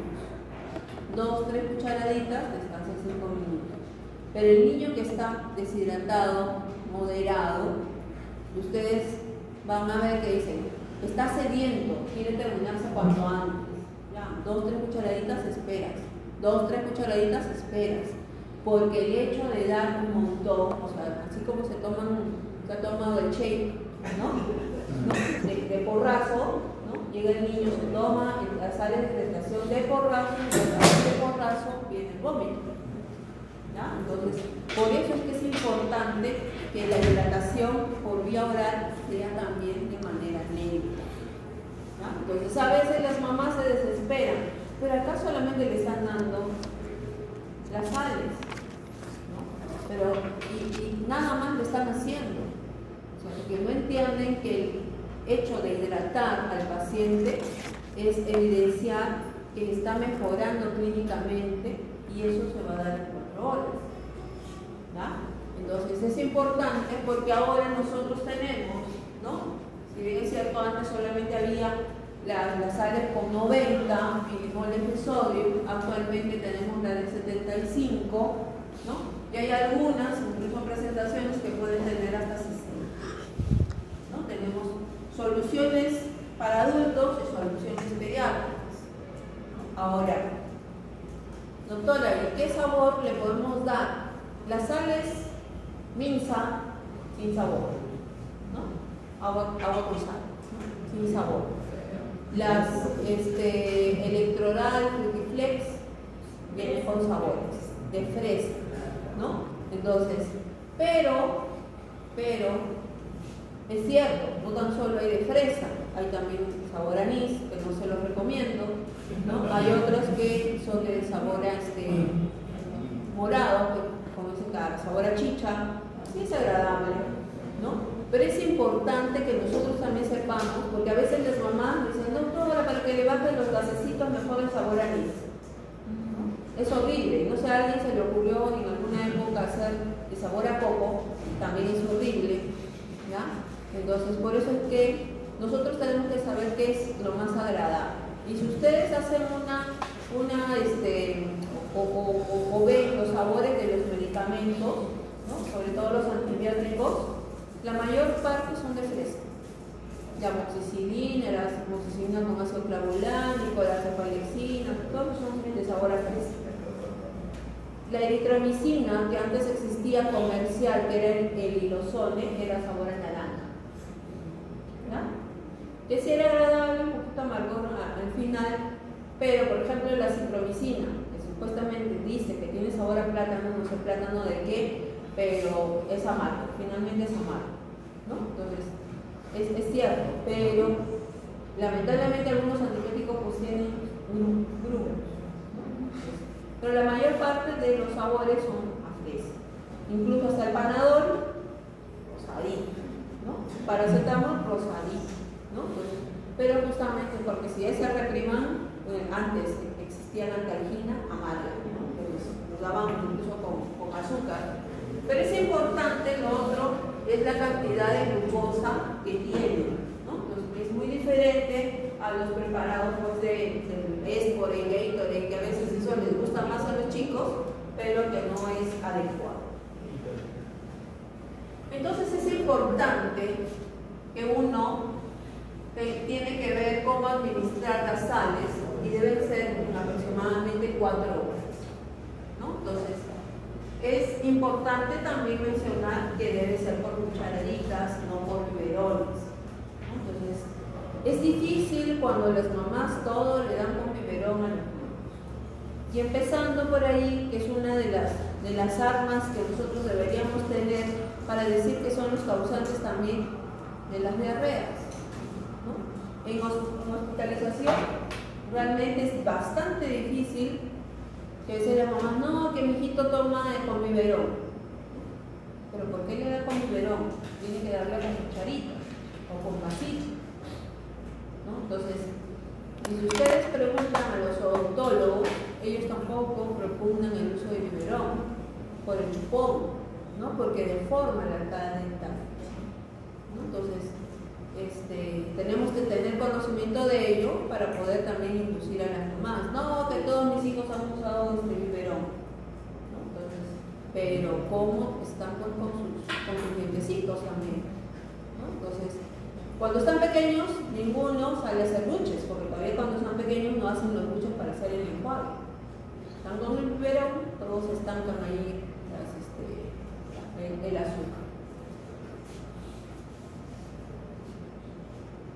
¿Cuándo no indicar hidratación por vía oral?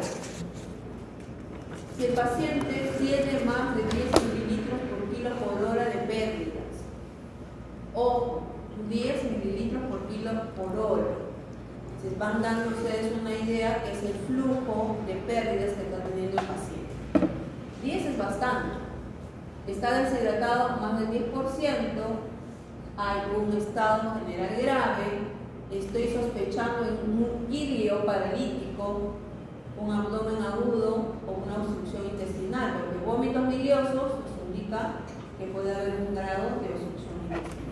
Entonces ahí está prohibido, está pensando que le voy a dar rehidratación por vía oral.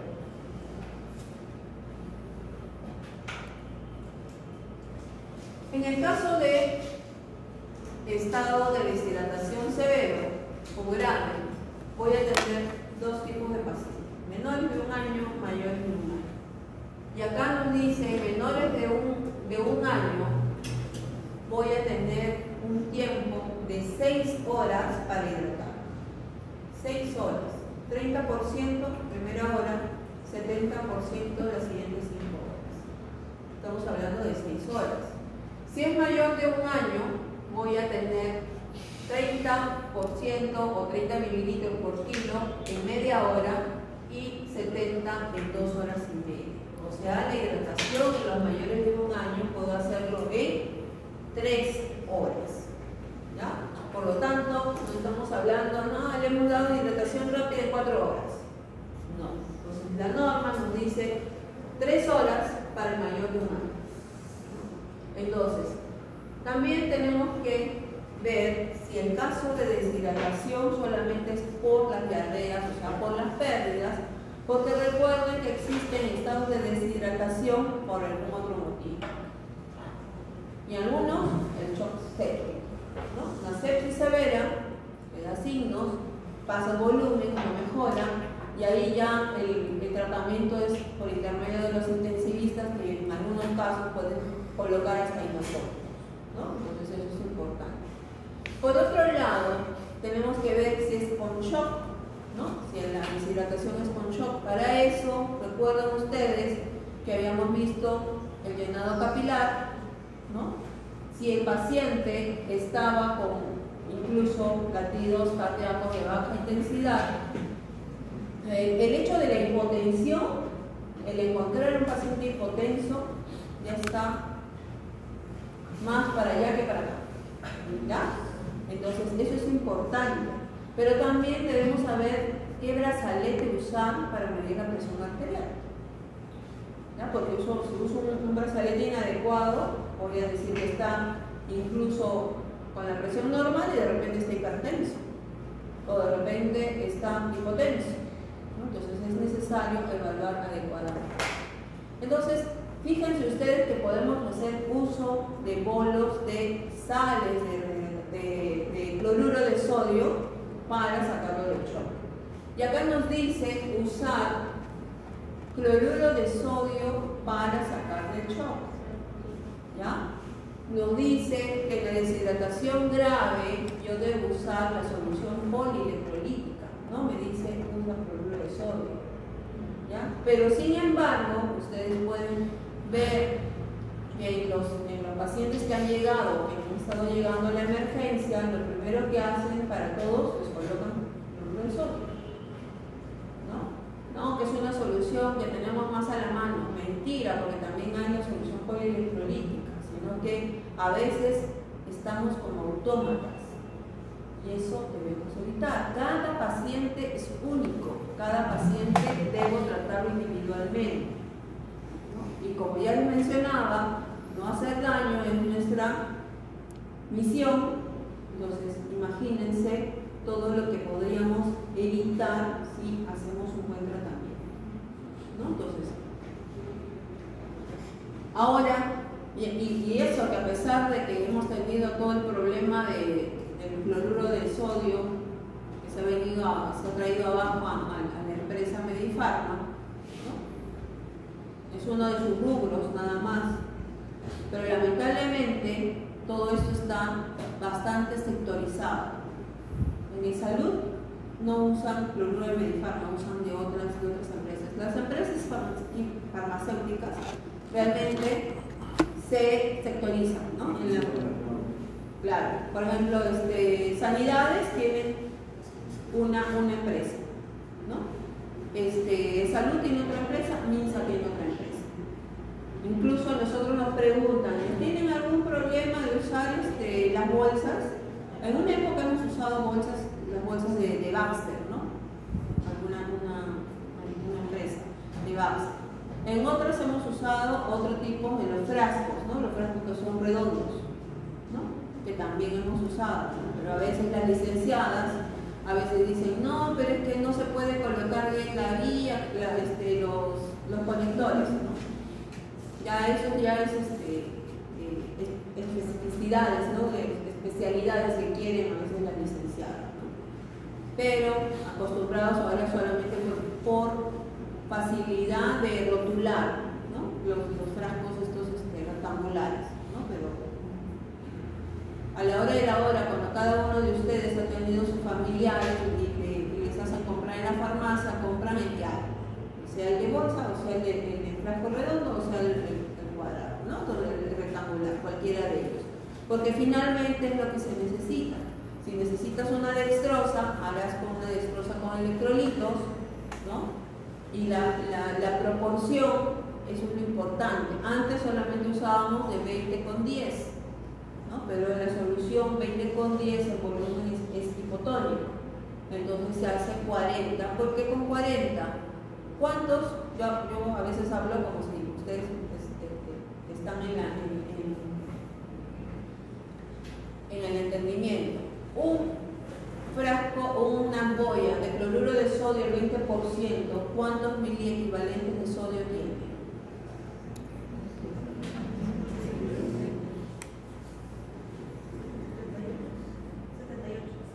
78.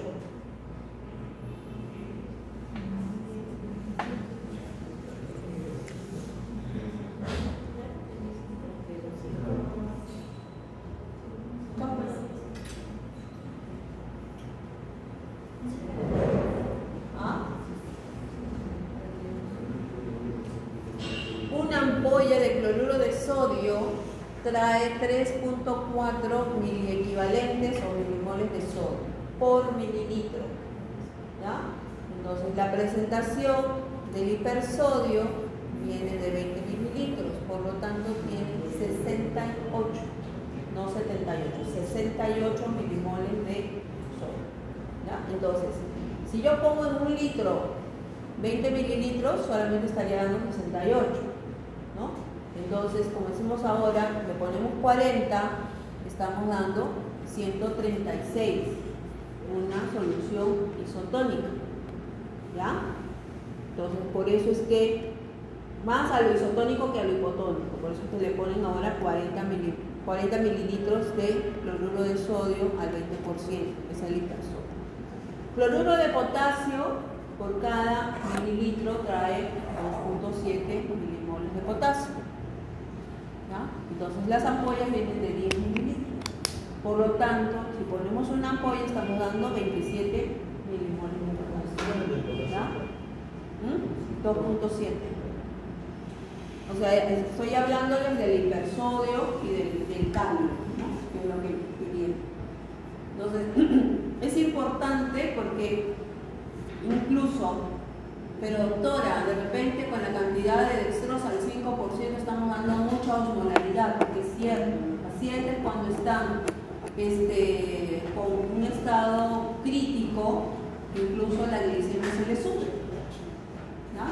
Entonces lo que podemos hacer es una solución especial, 2.5, o sea, 500 mililitros de dextrosa con 500 mililitros de agua destilada, ¿ya? Entonces al 2.5 disminuye la osmolaridad de glucosa, pero le das al resto de sodio y potasio que requiere el paciente.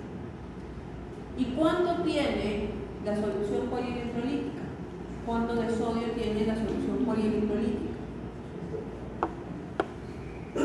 ¿Y cuánto de sodio tiene el cloruro de sodio al 0.9?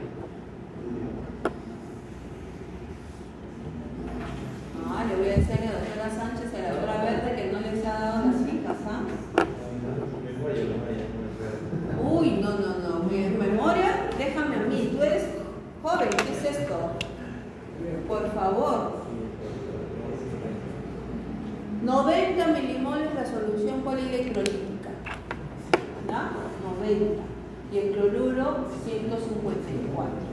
¿Ya? Entonces, fíjense que pasándole un litro de cloruro de sodio estamos pasando 154 milimoles de sodio.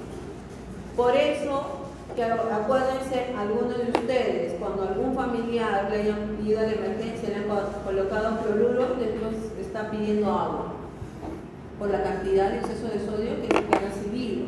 El lactante, el niño pequeño, el lactante es bien vivo. Cuando el lactante agarra, se pone del pecho de la mamá y comienza a succionarle lo más que pueda porque necesita barrer el exceso de sodio que ha recibido, si es que le han colocado cloruro de sodio desde el inicio.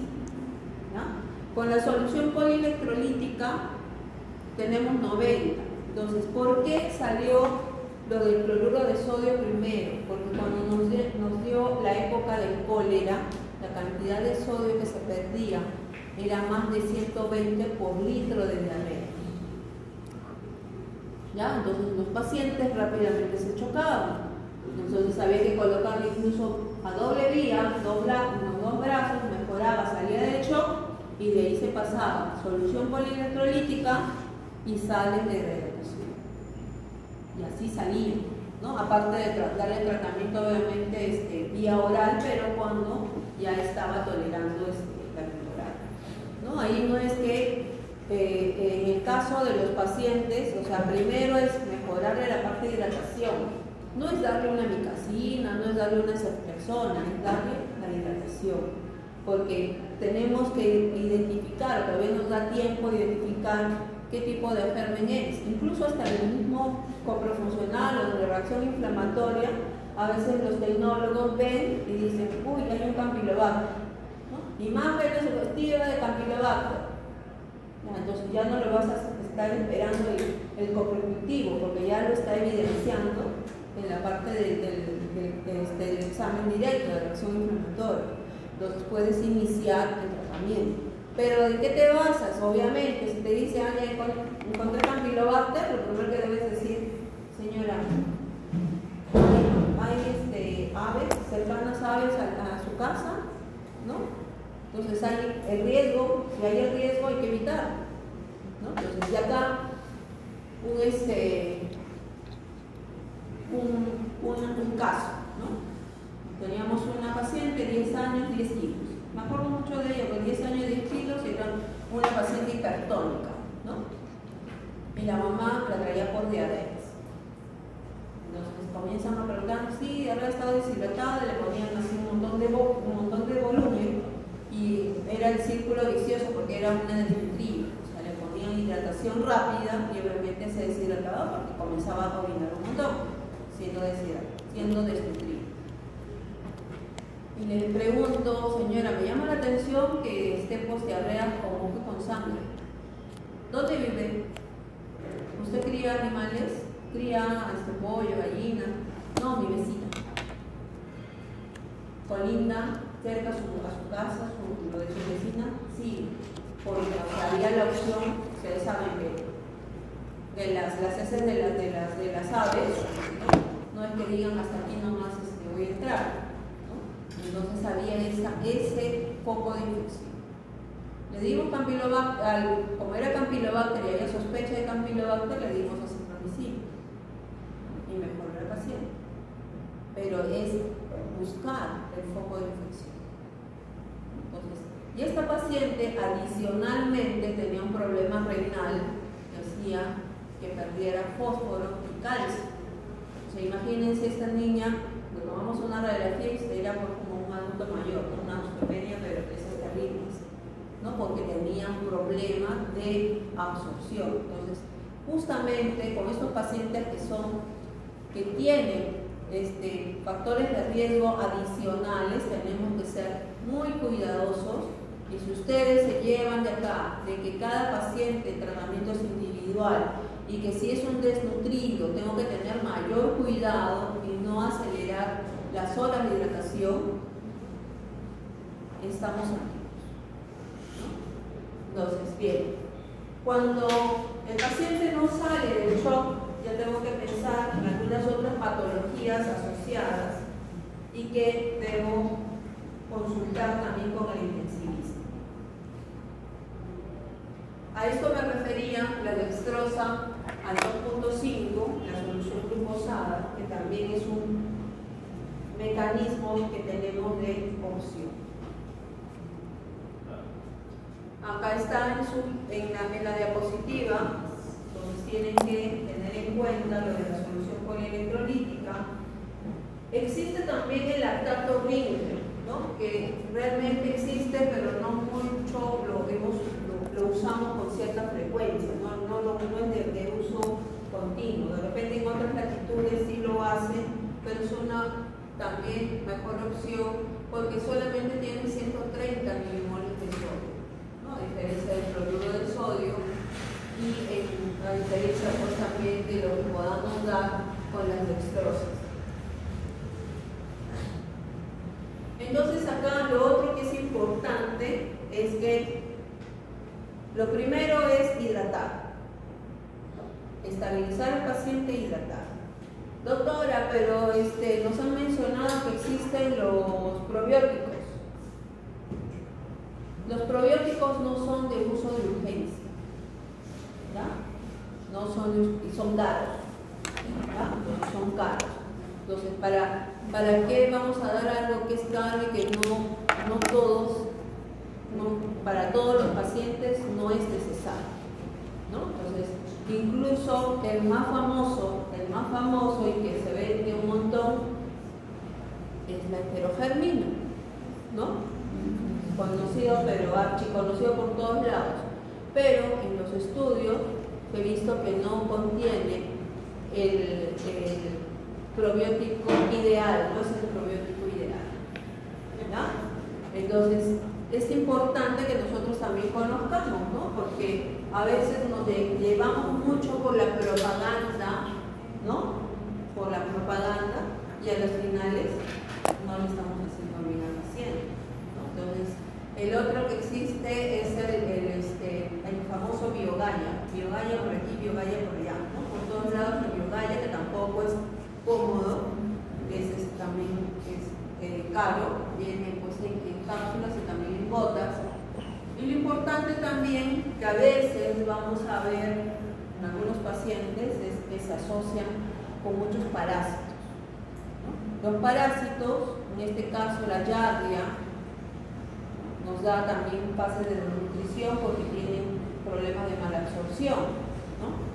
Entonces, las amebas que a veces conviven con nosotros, sobre todo el Blastocystis hominis, ¿no? Blastocystis hominis, convive con nosotros, pero en algún momento nos hace la vida imposible y hay que también regular su presencia, ¿no? Entonces también. Pero hay otros coadyuvantes, y ahí van ustedes a ver el racecadotrilo,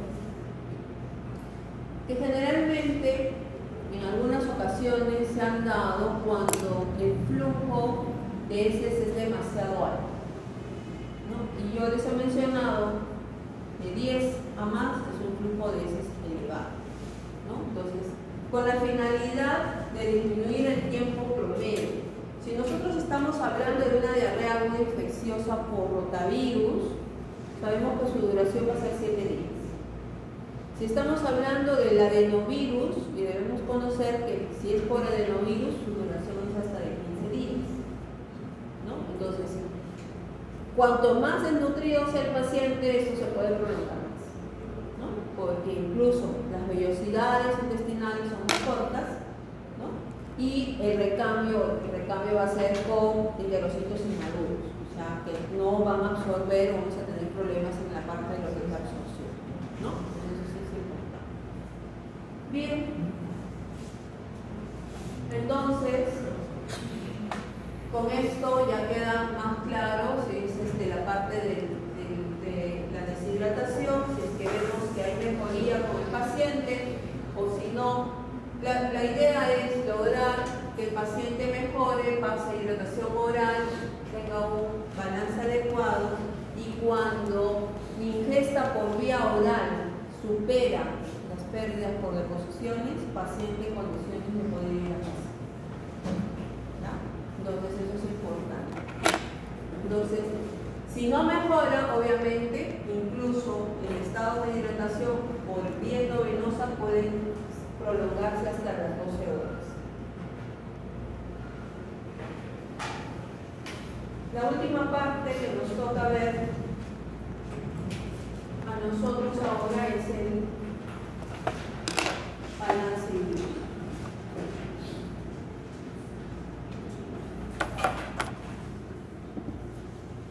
Y el balance hídrico va a ser importante porque yo voy a tener mis ingresos y por otro lado voy a tener los egresos que comparten dos partes, ¿no? Las pérdidas medibles y las pérdidas insensibles. Un paciente que está con neumonía, dificultad respiratoria, o un paciente que está con fiebre, sus pérdidas insensibles van a aumentar. ¿Ya? Entonces, tenemos varias, mejor dicho, hay formas de hacer el cálculo, ¿no? El cálculo de las pérdidas insensibles. Las pérdidas insensibles tenemos dos opciones. Ingreso más peso inicial menos pérdidas medibles más peso final. ¿Ya? Esa es una fórmula que podemos y que nos va a ayudar y realmente cuando tengamos, ahí va a ser equitativo el delta de peso con el balance hídrico. Me ganó 100, mi balance va a ser más 100.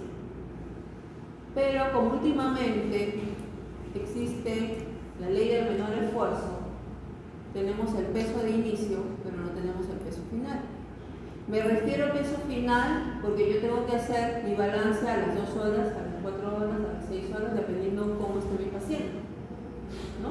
Lo que vamos a tener de repente el peso inicial el día de hoy y mañana el peso final después de 24 horas. Pero eso no es hacer un buen balance. Un buen balance es cuando mi paciente ingresó y yo quiero verlo después de 2 horas. ¿Con cuánto ingresó? Con 8 kilos. ¿Con cuánto está ahorita después de 2 horas? 8 kilos 20. ¿Ya? Ese es mi balance. Para poder sacar adecuadamente mis pérdidas insensibles. Actualmente, como no están haciendo eso, ¿ya? Lo único que se hace es menores de 10 kilos, multiplicamos por 33. Mayores de 10 kilos, superficie corporal por 400 por día.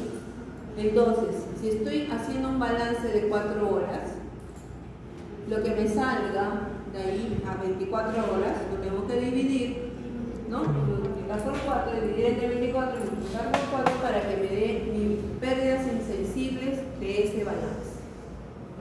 ¿Ya? Entonces, ¿es importante? Sí es importante, ¿no? Entonces, porque ahorita que estamos solamente con fórmulas, con estas fórmulas, me interesa para sacar mis pérdidas insensibles, sumarlas a mis pérdidas medibles y toda esa sumatoria me va a hacer mis ingresos. ¿Ya? Entonces, ustedes han visto y van a ver que las licenciadas hacen sus hojas de balance, ellas solamente consideran sus ingresos y sus egresos, nada más. Incluso ponen balance hídrico más o menos, pero no están considerando las pérdidas insensibles que nosotros sí tenemos que considerar. ¿No? Entonces, en el balance, ¿qué más me va a importar? Si estoy hablando de un paciente que está con diarrea, yo necesito saber no tan solo el flujo de heces que tenga mi paciente, que me va a ser de importancia, sí, porque voy a hacer un seguimiento. Si mi paciente entró con 3 mililitros por por kilo por hora y ahora está con 1, está mejorando, tiene menos exposiciones, ¿no? Pero también lo mismo va a ocurrir con el flujo de orina, ¿no? Entonces, acá hay un dato que, si bien es cierto, es muy amplio, dice de 1 a 5, ¿no? De 1 a 5 cc por kilo hora, pero lo que yo debo evaluar es lo siguiente: cómo se está comportando durante todo el día. Primeras 6 horas está en 1.5, segundas 6 horas está en 5, las últimas 6 horas está en 2, ¿no?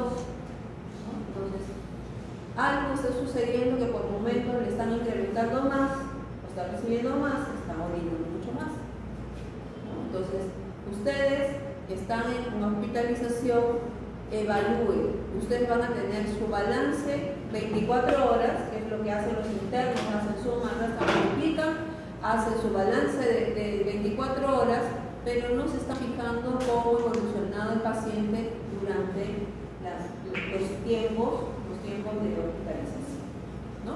Entonces es importante, ¿por qué? Porque, por ejemplo, el día de hoy estábamos haciendo la revisión y nos salía que estaba un paciente, era una joven, nos salía que en promedio estaba en 60 por metro cuadrado, mililitros por metro cuadrado por hora. 60. O sea, qué raro, 60. Bueno, y nos dio la curiosidad de ver cómo estaban las primeras 6 horas. Las primeras 6 horas estaban en 110. Las siguientes 6 horas estaban en 75. Y las últimas 12 horas estaban en 30 y tantos. Por eso que en promedio total, en 24 horas, nos salía porque estaba ok, ¿no?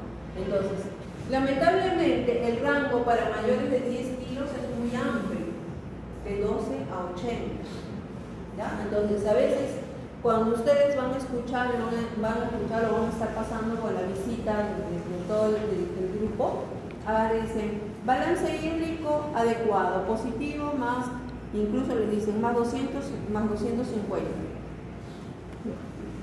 O como hoy día encontré, más 1056, o sea, 1050, no, menos 1056, debe haber un error. Por algún lado debe haber un error de que no se registró algún ingreso. Si te dice un balance más 100 es creíble, ¿no? Puede ser, es más creíble, más 50 o más 100 es creíble, ¿no? Pero tenemos que ver, incluso cada paciente tiene un flujo urinario basal. Por ejemplo, ustedes no entran o no han visto a los pacientes en la sala 2 que están todos con ventilador, ¿no? Pero hay un paciente que se llama Dandy, actualmente ya es un mayor, porque ya tiene más de 18 años. Pero ese paciente, por ejemplo, cuando su flujo urinario está en 35, comienza a ser como si algo le faltara, ¿no? Está inquieto. Pero si está con su flujo urinario en 60 y se mantiene en 60 durante todos los turnos, está regio, ¿no? No le pasa, no da disconfort de nada. ¿Por qué? Porque eso, sobre todo en épocas de verano, donde hay mucho calor, recuerden que se debe incrementar lo que es el agua libre, ¿no? Acá ustedes, no todos están tomando agua, yo tampoco, ¿no? Entonces, por ejemplo, el que estaba conversa, hable y hable, y ahorita se concentra, ¿no? Pero hay necesidad de tomar agua. Entonces, el asunto está que aquellos pacientes que están en una habitación donde están 4 ventiladores funcionando 24/7, están otros aparatos que son los monitores, que también son electricidad y emanan calor, más el calor externo les da justo para la hora les da pues el sol, ¿no? Entonces todo el ambiente se pone más caliente. Por más que pongan ventiladores de pie, ¿no? Igualito todo el ambiente sale caliente. Esas salas nunca se cierran, o sea, las puertas no se cierran, solamente ponen biombos, pero igualito el calor es insoportable. Entonces, imagínense ustedes ellos aumentan sus pérdidas insensibles y si nosotros no les damos mayor aporte con agua libre, fatal es, se descompensa, ¿no? Entonces a veces es necesario tener esas atingencias con los pacientes que ustedes están viendo, ¿no? Si es un paciente que ha ingresado y de repente justo le toca pues una habitación donde le cae todo el sol, porque las habitaciones nuestras son habitaciones comunes, pero hay algunos que están más pegados hacia la ventana, le va a dar más sol que aquel que está hacia el pasadizo, que le da menos sol, ¿no? Entonces sí tenemos que ver las pérdidas que puedan insensibles aumentadas, ¿no? Entonces cuando uno tiene el flujo de heces más elevado, tenemos mayor riesgo incluso a deshidratarse. Entonces con esto vamos a ver este caso. Un paciente de 3 años que hace 2 días tiene vómitos, deposiciones diarreicas, entre 7 a 10 deposiciones sin productos patológicos, con vómitos escasos y está afebril. Al inicio pesaba 10 kilos, padre refiere que la diuresis ha disminuido, antecedentes irrelevantes. Al examen físico, temperatura en 36,8, frecuencia cardíaca 130, presión arterial 90-50, peso 9,500, irritable, ojos levemente hundidos, impresión láser, ligera palidez de piel, signo de pliegue negativo, mucosas pastosas, llenado capilar de 2 segundos, auscultación cardíaca normal, sin ruidos patológicos, auscultación pulmonar normal, abdomen blando, timpánico, ligeramente doloroso, palpación profunda, con aumento de peristaltismo, sin visceromegalias. Aptitud, tono y vitalidad normales, sin signos de focalidad neurológica, reflejos venenosos normales, no rigidez de núcleo. Estado de hidratora por 4 horas. ¿Ya? Entonces ahí le dieron 600, ¿no es cierto? Y después le han dado dextrosa al 5% con cloruro de sodio y cloruro de potasio a 30 cc por hora. ¿Ya? Entonces ustedes sacan en las 4 primeras horas cuánto han recibido, porque les han dicho que han recibido por 4 horas, y eso lo van a verificar ustedes en su hoja de balance, si es que han recibido lo que indicaron en las 4 horas, ¿no? Luego viene la dextrosa, si es que cambiaron de inmediato a la hora que indicaron ustedes y han recibido el resto de las 20 horas o quizás el resto solamente en 18 horas, porque no va a coincidir pues que a las 00 horas haya venido el paciente o haya venido, siempre hay un lapso de tiempo, ¿no? Si llegó a las 4 de la mañana, ¿no? Su paciente llegó o a las 4 de la tarde, hasta las 8 de la noche recibió la solución polielectrolítica por 4 horas. Desde las 8 de la noche hasta las 7 de la mañana siguiente, porque es el cierre de horas de las licenciadas, estamos hablando de 11 horas que ha recibido dextrosa con electrolitos a 30 cc por hora. ¿Ya? Entonces, de esa manera ustedes retrospectivamente van a sacar qué cantidad de volumen calcular. ¿Ya? Una cosa es que tengo al paciente, le calculo qué es lo que va a recibir, y otra cosa es qué recibió mi paciente y retrospectivamente cuánto le han dado de volumen. ¿Ya? Entonces, háganlo en la práctica, háganlo, vean su paciente. ¿Quiénes están con el doctor Málaga? ¿Ya? Entonces, ¿por qué pasa hospitalización? ¿No? Entonces, no necesariamente que el doctor te indique, pero tú de los pacientes que ves haces ese ejercicio retrospectivo. ¿Quiénes están con la doctora Pajuelo? Ya, igual, en hospitalización 2 de mayo. Sí. Ya, igual. El doctor, el doctor Morzán. ¿Quiénes están con el doctor Morzán? Pero el doctor está haciendo, porque él trabaja en la UCI. Sí, pero Marianito está más o menos más estable. Yo él es el que está más estable. Pero, por ejemplo, si ustedes revisan a Zoe está bastante ahorita está recibiendo, ayer ha recibido algo de 3.000 y pico por metro cuadrado, es bastante, ¿no? Y ella tiene 2 añitos, es un montón. Lo que pasa es que ella también hace bastante residuo, aunque ahora está reina porque no hace mucho residuos, ¿no? Pero sí ha estado ahí. Por ejemplo, el otro que deberían revisar, no sé, de repente con la doctora Verde es Alina.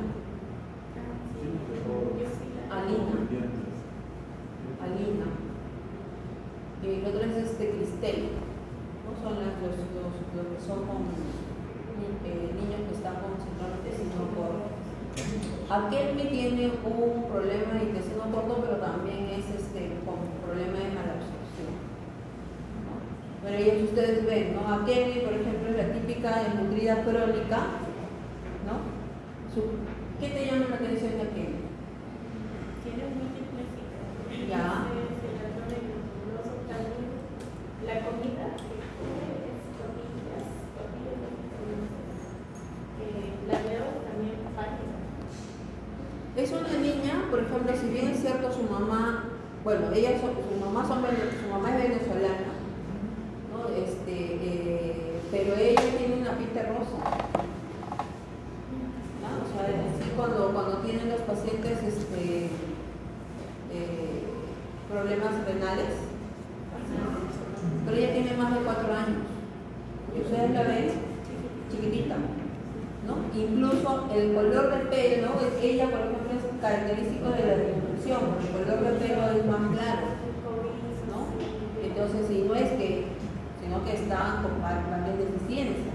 Entonces es importante poder determinar o describir que es una niña de 4 años que esperaría de otra forma, ¿no?